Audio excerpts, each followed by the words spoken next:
Every year, the Game of Thrones universe expands even more. It appears like the series is back in the spotlight with the production of House of the Dragon and the upcoming premiere of a new HBO show after Game of Thrones based on Jon Snow, with the usual quality standards we came to anticipate from the show's earlier seasons. So keep watching for the latest updates on the show. Starting off with The Last Targaryen. The list of names is much less than what readers of the Song of Ice and Fire book series are accustomed to, despite the fact that we now have more names to keep track of in the ever-expanding realm of TV Westeros. But it makes perfect sense because no one anticipates a television program to be as profound as a continuous series of epic high fantasy novels. That doesn't transition well to live action at all. Game of Thrones has to focus on a select few characters due to time limits, but viewers are accustomed to creating detailed maps that monitor every name and lineage in Westeros and Essos. The murder of Aegon and Rhaenys Targaryen and their mother, Elia Martell, is an incident that's only referenced in the show but is crucial in the books. One of House Lannister's greatest transgressions was the horrible violence perpetrated on a helpless infant. Recent books, however, have made it known that Aegon, one of the Targaryens' offspring, may have survived the vicious assault. Varys devised a cunning plan to shift the baby prior to the assault, keeping the last Targaryen a secret for many years. It appears that Aegon has finally returned in A Dance with Dragons, posing a serious threat to King's Landing. Next up, we're about to get 2 dragons. The news doesn't sit well with Tommen, who's still king in the books, after all. Many people continue to question the amazing tales about Aegon Targaryen's ancestry, branding him as a pretender. It's unknown whether the man presented as young Griff is a Targaryen, but it appears that fans have thought of the ideal approach to integrate this character into the Game of Thrones mythos, and it involves HBO's Jon Snow spin-off series. By the end of Game of Thrones, we discovered that Jon Snow is a true-born Targaryen, confirming one of the most well-known book fan theories of all time. This information complicated Jon and Dany's developing romance, and started the chain of events that led to the King's Landing Dragonfire bloodbath. The series benefits greatly from Jon's Targaryen heritage. Being the lone true-born child of Prince Rhaegar Targaryen, he's finally the rightful successor to the Iron Throne. After all, the prince had declared Aegon to be a Blackfire by nullifying his marriage to Elia Martell, as we discovered in one of Rhaegar's flashbacks. Moving on to who are the Blackfires. Jon's most famous foe might surface if Aegon Targaryen, sometimes known as Young Griff, appeared in the series. Along with stealing his right to succeed as the ruler of Westeros, this purported bastard from the north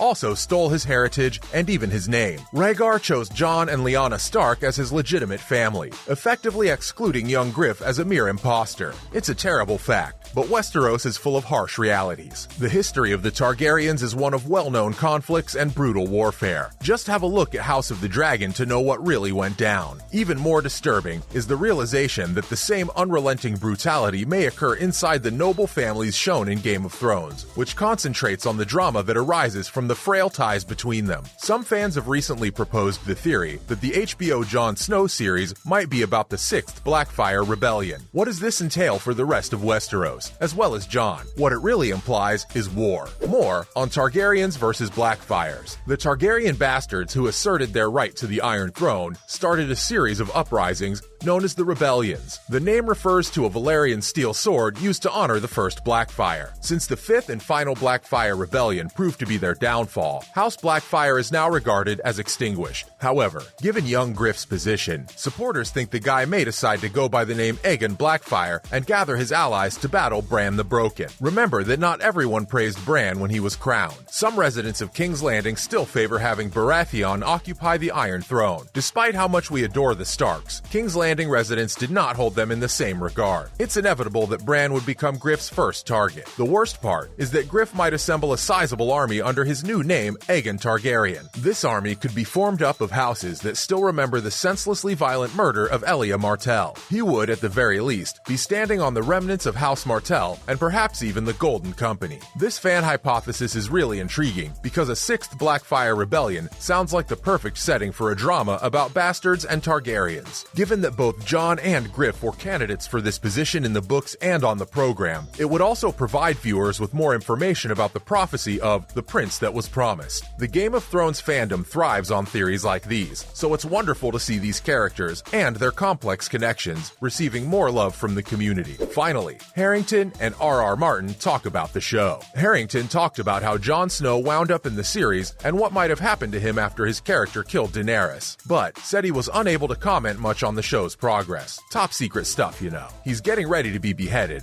and is yearning for it when we discover him in that cell at the end of the show. The greatest blessing and the greatest curse are reflected in the fact that he gets banished to the Wall. He must return to the location where all of this history occurred and spend the rest of his days reflecting on how he killed Dany, how Ygritte died in his arms, how he hung Ollie, and how he spent the last moments of his life. Harrington went in depth about his character's emotional state at the conclusion of Game of Thrones and subtly hinted at the Jon Snow spin-off series. We all wanted some sort of relief by seeing some kind of little smile to let us know that things were okay. But according to Harrington, things are most definitely not okay. Harrington was the one who had the idea to continue Jon Snow's saga in a new series, according to information released by George R.R. Martin earlier this year. And thank God he did, because we've been going stir-crazy after that botched finale in 2019. Although the names of the writers and showrunners haven't been made public yet, Martin acknowledged that they're excellent and that Kit invited them as part of his own team. Another cool update we got to know was the name being given to the show. According to R.R. Martin, it's going to be called Snow. In other news, Game of Thrones initially had a much better ending. When it comes to the Game of Thrones finale, we can all agree that it was incredibly disappointing. A show that hardly even resembled the prior seasons was left for fans instead of the usual drama and political intrigue in the series. Since it aired a few years ago, Game of Thrones' disastrous final season has become the stuff of legends. The series was so poorly handled that it lost a sizable portion of its fan base for years. The television franchise couldn't win back any fan favor until they proved themselves worthy again after this year's House of the Dragon. All of this brings us to the intriguing period before the show's 8th season was released. No one knew for sure what was factual and what was simply another prank in the wild west of leaks and gossip. But some of the most valuable leaks from this era included images, some of which showed sequences that were obviously still in the post-production phase. Because of this, we're aware that the original ending of Game of Thrones would have been very different from what we ended up with. Cersei Lannister and Daenerys Targaryen, two crucial characters, had a huge change in the narratives that we ended up seeing on screen. Fans had long predicted that Cersei's most recent pregnancy would have been disastrous. Although she did pass away in the episode as a pregnant lady, the original concept was way grimmer. Multiple historical sources depict Cersei Lannister having a miscarriage, which may have contributed to her mental instability in the most recent episodes. This loss would have severely impacted her and Jaime's relationship, and would serve as a reminder of the prophecy she had heard when she was a little girl. Finally, how the original story was different. There's another character whose pregnancy would have completely changed the balance of power in Westeros, whereas Cersei's miscarriage would have been a shocking moment for the conclusion of the last season of Game of Thrones. It's none other than Daenerys Targaryen that we're discussing. Surprisingly, there are more images of pregnant Daenerys that have leaked online